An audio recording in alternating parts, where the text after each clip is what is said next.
In the heart of Florida during the early 20th century, there was a town unlike most others.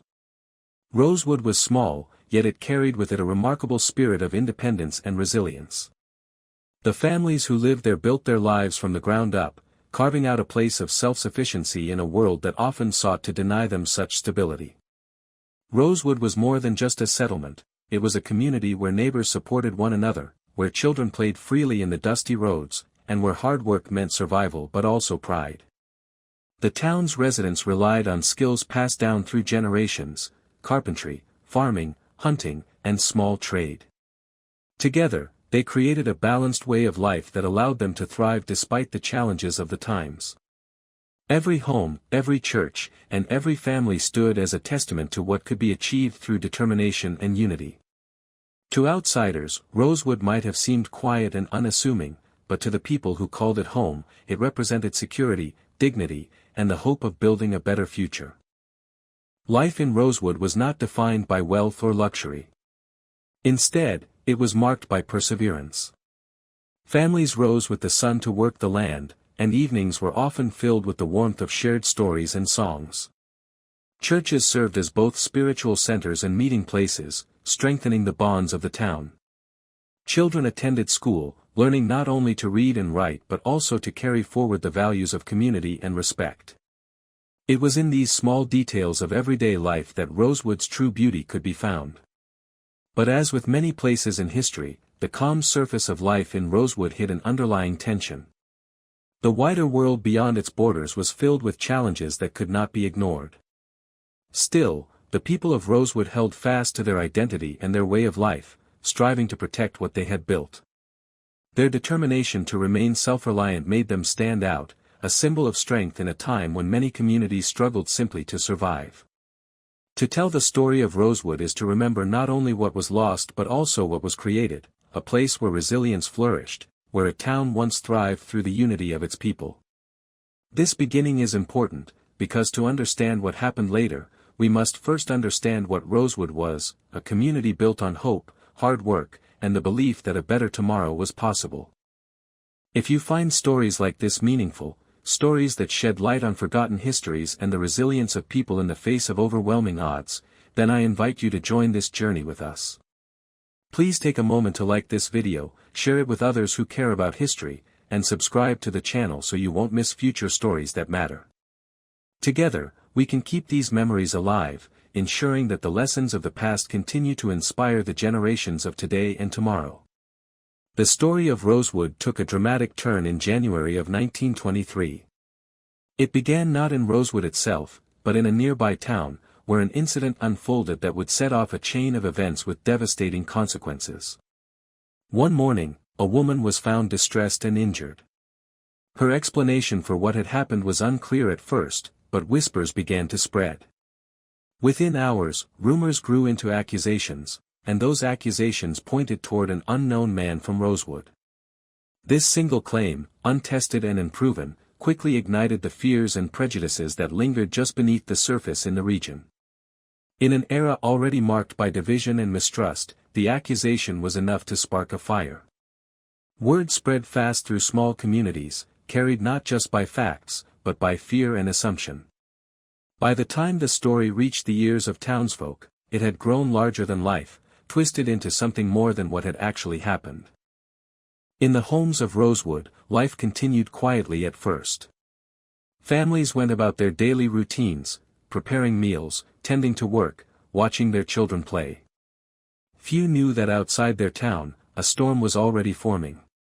The rumor had become a story told and retold, each time with greater exaggeration, until it was no longer just talk, it was fuel for anger. Crowds began to gather, driven not by truth but by suspicion, and they set their sights on Rosewood. It is important to understand how fragile the balance was at that time. Communities like Rosewood were self-reliant and proud, but they were also vulnerable to the judgments of outsiders. One word, one false story, had the power to change everything. For the people of Rosewood, who had built their homes and their lives with patience and care, there was no way to predict that their peace could be shattered so suddenly. The accusation itself was never investigated in depth, nor was it tested against evidence. Yet in the climate of fear and hostility that already existed, the details didn't matter. What mattered was that the story confirmed the worst assumptions of those looking for a reason to lash out. It provided justification, however false, for people already willing to believe the worst about others. And so, the town of Rosewood found itself caught in the crosshairs of a growing wave of anger. Neighbors who had lived in relative safety now began to hear murmurs of danger. Some dismissed it, believing the storm would pass as rumors often did. Others felt an unease they could not shake, sensing that the accusations carried a weight that might bring harm. In the quiet hours of the night, conversations turned to what might happen if outsiders came, but even then, few could imagine the full scope of what was to come. The chain of events that followed revealed how quickly fear can turn into violence, and how unchecked stories can become weapons. For the townsfolk of Rosewood, the days after that January morning were marked by uncertainty, by watching and waiting, as strangers passed through with suspicious eyes and small gatherings outside the town grew larger. Tension hung in the air, heavy and unavoidable, as if the community itself could feel that something irreversible was about to occur. The tragedy of this moment lies not just in what eventually happened, but in how it began, with a single voice, a single story, taken as truth without question. Rosewood's fate was sealed not by what its people had done, but by what others chose to believe. This is the danger of unchecked narratives. Once set loose, they grow beyond control, shaping perceptions and justifying actions that leave lasting scars. What makes this turning point so haunting is the thought of what might have been avoided. If the story had been questioned, if the truth had been sought out, perhaps Rosewood's history would have been written differently. But the early 1920s were a time when fear and suspicion too often outweighed fairness and reason. And so, the town stood on the edge of a crisis it had not created, caught in the path of consequences it could not escape. This moment, the false accusation in January 1923, was the spark. From that spark came flames that would consume an entire community, leaving behind not just physical destruction but also memories of loss that endured for generations. Rosewood's story reminds us that sometimes the greatest tragedies begin not with grand events, but with a single claim, a whisper that grows louder than the truth, and a community forced to bear the cost. The days following the accusation in January 1923 brought with them a sense of unease that settled heavily over Rosewood. At first, it was whispers, quiet talk of strangers gathering in nearby towns, conversations held in hushed tones in the corners of general stores and on front porches. But before long, those whispers became actions. Groups began to form, gathering together with one shared purpose, to march toward Rosewood. Fueled not by facts but by anger, these groups carried with them a dangerous momentum. Each person who joined added to the size of the crowd, and with each step, the determination to confront Rosewood grew. What began as suspicion was quickly transformed into hostility. It was no longer about uncovering the truth of what had happened, it was about placing blame, and Rosewood was the target. For the people of Rosewood, signs of this shift were not immediately obvious. Families still went about their daily lives, cooking meals, tending to chores, caring for children. Yet the sound of distant voices traveling through the woods and across the fields was unmistakable. It was the sound of crowds moving together, carrying with them an energy that promised trouble. As the days passed, the gatherings grew bolder, and the direction of their anger became clearer. The presence of outsiders near the town soon became impossible to ignore. Strangers arrived in larger numbers, their expressions hard and unwelcoming. The stillness of Rosewood streets was disrupted by the heavy footsteps of people who did not belong there, who looked not with curiosity but with suspicion and resentment. Residents of the town, once secure in their close-knit community, now felt a weight of uncertainty pressing in from all sides. At first, there was hope that the tension might subside, that reason would return, and the anger would fade as quickly as it had risen. But the opposite happened. Instead of dispersing, the gatherings transformed into something more coordinated. Groups of people began to move together with intent, knocking on doors, questioning residents, and treating ordinary families as though they were guilty of something that had never been proven. The accusations gave these groups a justification, a reason to direct their energy toward Rosewood. But behind the surface of that reason was something far deeper, a resentment that had been building long before this moment. The false story was the spark, but the fuel was already there, waiting. And so the situation escalated with frightening speed. For those living in Rosewood, the change was terrifyingly clear. Once safe roads no longer felt safe. The sight of unfamiliar faces at the edge of town became more frequent, and with them came a rising sense of dread. Conversations between neighbors took on a new urgency, voices lowered as people asked the same questions: what will they do next? How far will this go? The gatherings outside the town soon became more than just a show of force. They turned into targeted acts meant to intimidate, to push fear deeper into the hearts of Rosewood's residents. Families who had built their homes with their own hands now watched as those very homes were threatened. The once steady rhythm of life, work, school, church, community, was disrupted by the looming presence of outsiders who seemed intent on tearing it all apart. What makes this part of the story so haunting is the way it unfolded step by step. There was no single moment when peace suddenly gave way to chaos.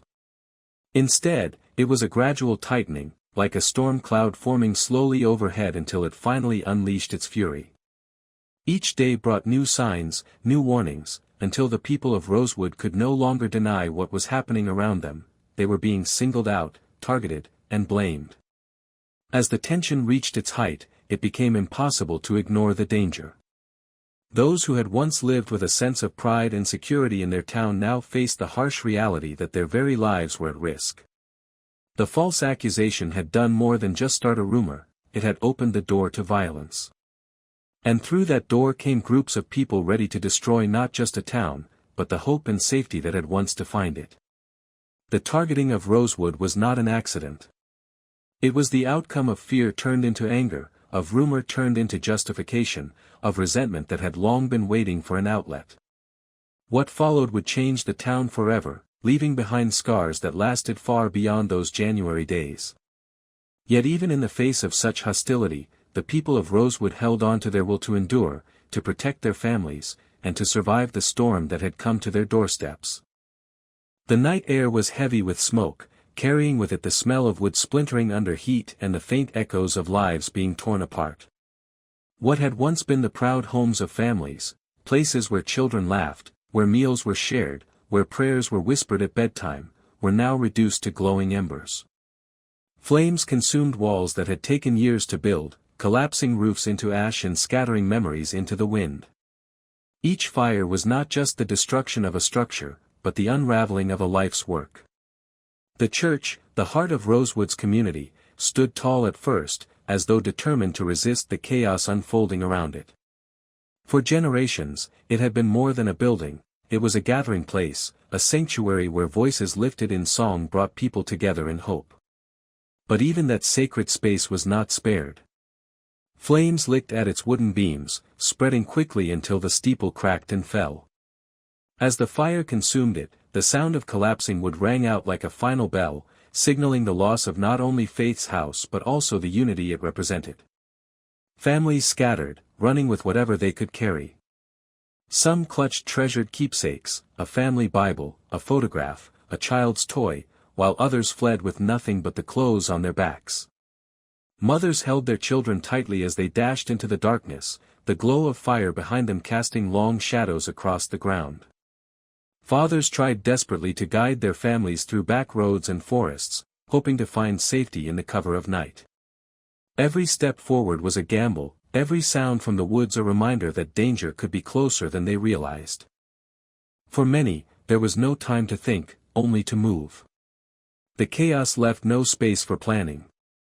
Neighbors who had once spoken casually over fences or shared meals together were suddenly separated, each family forced into its own desperate search for survival. The bonds that had made Rosewood such a strong community were stretched thin, and yet even in the midst of terror, some still risked everything to help others escape. A hand reaching out in the darkness, a whispered warning, a hurried push toward safety, these small acts of courage became lifelines. The roads out of town, once traveled with wagons of timber or families heading to church, now became paths of flight. They were crowded not with goods and trade but with terrified families moving silently, determined not to draw attention. The sound of children's cries was muffled against shoulders, footsteps softened in the sand and pine needles of the Florida landscape. Behind them, the glow of flames lit the horizon, a burning reminder of what they were leaving behind.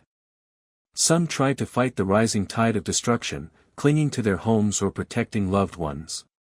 But against the overwhelming force of those bent on destruction, the effort was often in vain. Each attempt to resist only fueled the determination of those intent on erasing the town. It wasn't just about destroying buildings, it was about erasing the very existence of Rosewood, making sure nothing remained that could remind the world of what had once thrived there. The silence that followed each burning was almost as haunting as the flames themselves. Where there had once been music, laughter, and prayer, now there was only the crackle of fire and the faint echo of hurried footsteps fading into the woods. Entire streets became nothing more than rows of ashes, their foundations still warm from the heat. The absence of life in these places told a story as loudly as the destruction did. A community had been uprooted, forced to scatter, torn away from the land they had worked so hard to claim. Those who managed to escape carried with them the weight of loss that could not be measured in material things alone. They had lost homes, yes, but more than that, they had lost the security of belonging, the comfort of knowing that the walls around them had been built with love, with sacrifice, with dreams for the future. Children who had once known only the safety of family routines now clung to parents in fear, their innocence fractured in a way that could never fully be restored. And yet, in the face of this devastation, there was also endurance. The fires sought to erase Rosewood, but the memories, the spirit of its people, could not be so easily destroyed. Each family that fled carried with them not only sorrow but also the will to survive, to keep moving forward despite the weight of loss. Even as the flames reduced homes and churches to ashes, the stories, the love, and the resilience of those who had lived there continued on in the hearts of the survivors. The burning of Rosewood was more than an act of destruction, it was an attempt to silence a community that had dared to flourish. But even in the darkest moments, the people who escaped carried within them a spark that fire could not extinguish, the determination to remember, to endure, and to one day tell the world what had been taken from them. In the chaos that unfolded, not everyone chose to flee. For some in Rosewood, leaving their homes without resistance felt impossible. They had built their lives there brick by brick, board by board, and the idea of surrendering everything without standing their ground was too much to bear. So when the first signs of violence reached the heart of the community, a handful of residents decided they would not simply run, they would defend what they had worked so hard to build. Among them were men who had spent their lives working with their hands, men who knew the weight of an axe handle or the rhythm of a hammer against steel. Some had hunted in the dense Florida woods and were familiar with rifles passed down through generations. They weren't soldiers, they weren't trained for war, but they had something just as strong, a fierce love for their families and a refusal to let terror consume them without resistance. In small groups, they organized themselves quietly, speaking in low tones while keeping watch from their windows and doorways. Mothers and children huddled behind them, trusting in the resolve of fathers, brothers, and uncles who now stood as the last line of protection. The fear was real, but so was the determination.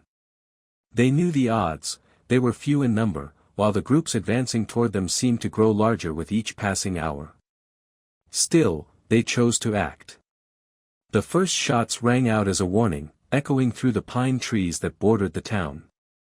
These were not the shots of aggression but of desperation, signals to say, "We are here, and we will not give in so easily." For a moment, the noise unsettled those who advanced on Rosewood, but the effect did not last long. The crowds pushing into the town had come prepared, with far greater numbers and weapons at their disposal. Inside their homes, defenders crouched low, steadying their breath as the sound of footsteps drew closer. They knew that each bullet they fired mattered, that every act of resistance might buy precious seconds for loved ones to escape. Windows shattered as shots were exchanged, and the still air of Rosewood filled with the sharp crack of gunfire and the cries of those caught in its path. One of the most determined was Sylvester Carrier, known in town for his skill with a rifle. When the attacks began, he positioned himself within his home, protecting the family members who clung to him in fear. Neighbors whispered later of how he fired with precision, holding off those who advanced long enough to give others the chance to flee into the swamps. His actions were not of defiance for its own sake but of duty, of love for the people who depended on him. But for all their bravery, the defenders of Rosewood faced an impossible challenge. Each burst of resistance seemed only to fuel the determination of those who came against them. More men poured into the town, more weapons aimed in their direction. What began as small skirmishes quickly turned into overwhelming assaults, and the defenders found themselves cornered, forced to fight in the shadows of their burning homes. The imbalance was staggering. Where the residents had a few rifles and the courage of desperation, those surrounding the town had organization, numbers, and the cruel confidence of knowing they held the advantage. Each attempt at defense was met with an even stronger push, and little by little, the defenders were pressed back. Still, they did not surrender. Every stand they made, however brief, was an act of defiance against the forces trying to erase them. Every bullet fired was a reminder that they were human beings with dignity, not faceless victims to be erased without resistance. Their courage may not have been enough to save the town, but it carried a weight that history could not ignore. In the end, the defenders were overwhelmed. Many were forced to abandon their posts, joining the stream of families fleeing into the night. Some paid the ultimate price, their sacrifice becoming part of the story that would be whispered for generations to come. The odds had been against them from the beginning, but their decision to stand, to fight back when they could have hidden, spoke volumes about the spirit of Rosewood. What remains most haunting is not that they were outnumbered, but that they chose to resist anyway. In their courage, there was a message, that no amount of intimidation, no tide of violence, could completely silence a people who refused to bow quietly to fear. Their stand, though brief, was proof of resilience, a spark of defiance against overwhelming odds. As the fires raged and the attackers closed in, those who had defended Rosewood held on to one truth, that in fighting back, even for a moment, they had shown the world that they were not invisible, not silent, and not willing to let their community vanish without a trace of resistance. Their courage lives on as a reminder of the strength it takes to stand tall, even when the odds promise defeat. Night fell heavy over Rosewood, cloaking the broken town in shadows and smoke. For those who remained, there was no time to gather belongings or cling to what was left of their homes. The only choice was to move, quietly, swiftly, and without hesitation. Families whispered hurried prayers as they slipped into the darkness, their footsteps muffled by pine needles and damp earth. Every sound in the distance, a branch cracking, a shout carried on the wind, sent a jolt of fear through their bodies. Survival now depended on silence, on trusting the cover of night and the thickness of the surrounding swamps. The swamps became their shield, a place of refuge that seemed both hostile and protective.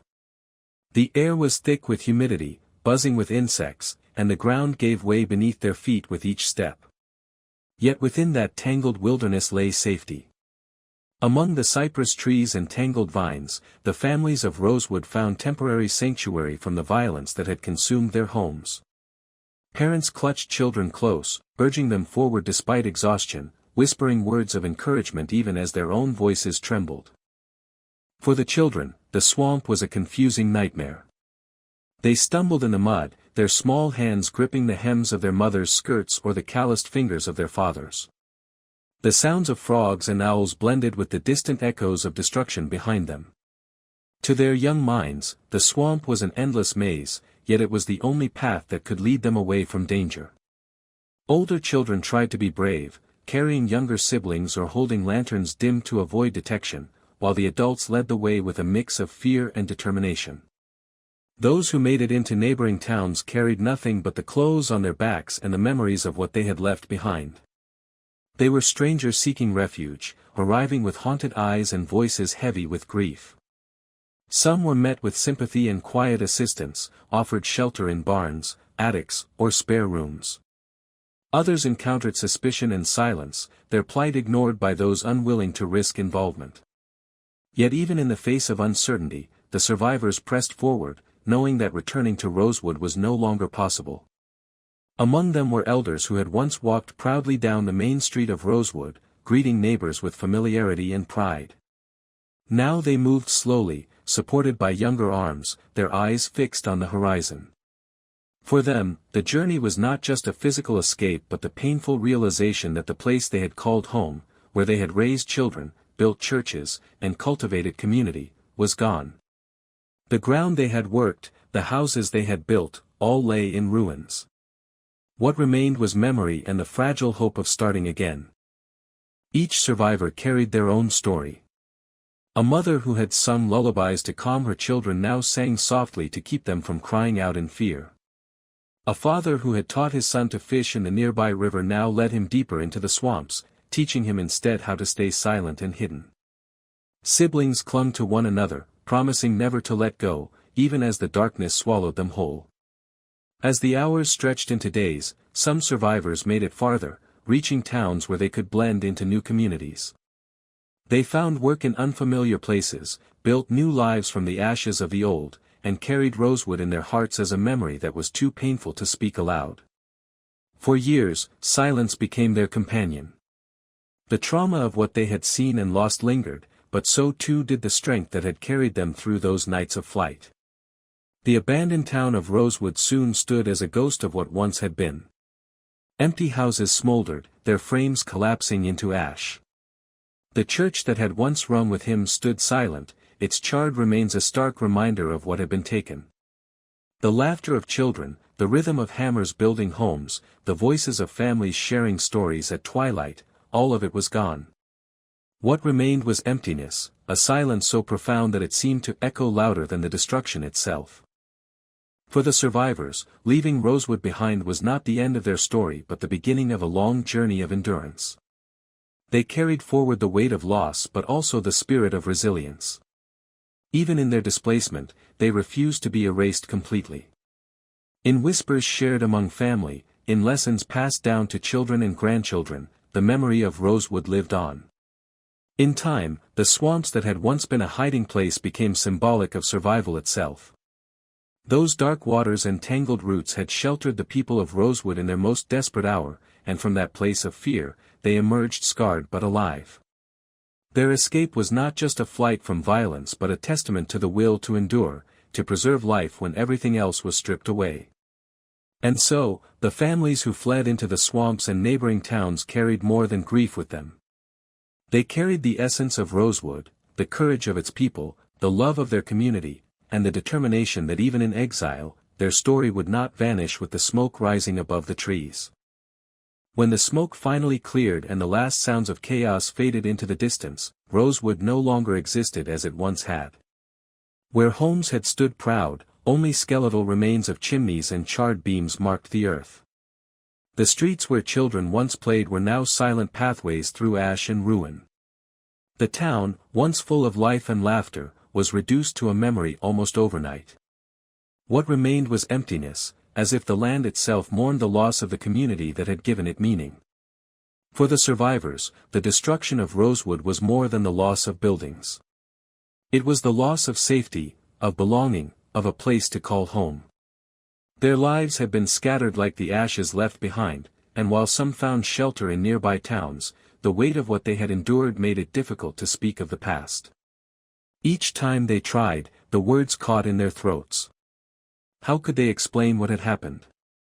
How could they trust that speaking the truth would not bring more harm? Silence became a shield. In new towns and new communities, the survivors rarely mentioned Rosewood. They avoided the subject even among themselves, carrying the memories quietly, as though keeping them locked away might prevent the pain from resurfacing. Parents who had lost everything chose not to burden their children with the full story, hoping instead to protect them from the nightmares that still haunted their own sleep. The trauma lingered in unspoken ways.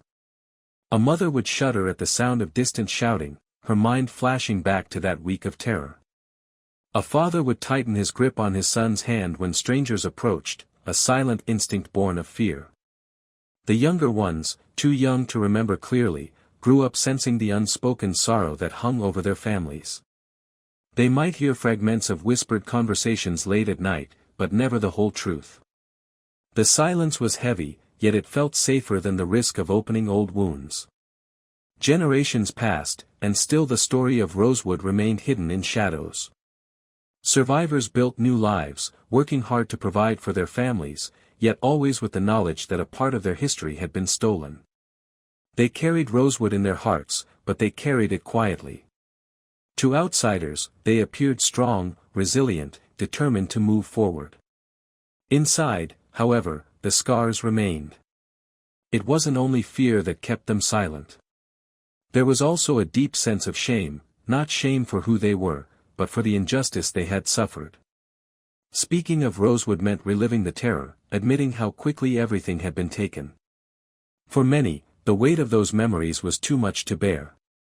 They chose instead to focus on survival, on providing for their children, on ensuring that the future could be brighter even if the past was shrouded in sorrow. Over time, the silence became part of their identity. Families lived with the knowledge of what had happened but rarely spoke of it outside trusted circles. The children and grandchildren of survivors sometimes grew up without fully understanding why their elders avoided certain topics. It wasn't until much later, decades later, that the truth began to emerge, carefully and cautiously, as survivors grew older and realized that if they did not speak, the memory of Rosewood might disappear forever. The destruction of the town had been swift, but the silence it created lasted far longer. In some ways, that silence was as powerful as the flames that had destroyed the homes. It was an invisible legacy, one that shaped the lives of generations who had never even set foot in Rosewood.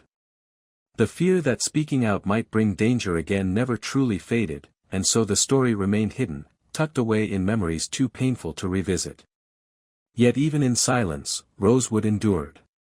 The absence of words did not erase the truth. Survivors held on to their memories, even if they shared them only in fragments. The town may have been physically destroyed, but in the quiet resilience of its people, in the unspoken bonds of family and community, Rosewood continued to live. The silence was not weakness. It was survival. It was the way people who had lost everything found a way to keep going, day after day. And though decades passed before the world began to hear the full story, those years of silence spoke volumes about the weight of trauma, the fragility of memory, and the strength it takes to carry a past too heavy to share. In the ashes of Rosewood, silence grew. It wrapped itself around the survivors like a cloak, protecting them, burdening them, shaping them. And only with time did that silence begin to break, allowing the world to finally glimpse what had been hidden for so long. For many years, Rosewood was little more than a whisper, a name carried quietly within families who had lived through its darkest days. Survivors grew older, their hair silvering with time, and many worried that when they were gone, their memories would vanish too. Yet as the decades passed, children and grandchildren began to ask questions. They noticed the silences, the unfinished sentences, the sudden changes in tone when Rosewood was mentioned. Slowly, carefully, the truth began to rise from the shadows. By the late 20th century, the weight of silence could no longer hold. Survivors who had once remained quiet found the courage to speak, sharing stories of what they had endured, of the homes lost and the lives forever changed. Their testimonies carried a strength that could not be ignored, and as their word spread, the world began to listen. Reporters uncovered long-hidden accounts, historians pieced together the fragments of memory, and descendants of Rosewood's families demanded that the story no longer be buried. The push for recognition was not easy. For years, there was resistance, disbelief, and even denial. But the persistence of those who carried Rosewood in their hearts eventually broke through the walls of silence. They were determined that the suffering of their families would not be forgotten, that the tragedy which had shaped generations would finally be acknowledged for what it was. Their voices, steady and unwavering, reminded the public that history cannot be erased simply because it is uncomfortable. In the 1990s, after decades of silence and struggle, justice, though partial, finally came. The state of Florida officially recognized what had happened in Rosewood. Survivors and their descendants were granted financial compensation, a rare and powerful acknowledgement that could never undo the pain but could affirm the truth. For the families who had lived with the burden of memory, it was a moment of validation, a sign that their story mattered, that their suffering had not been in vain.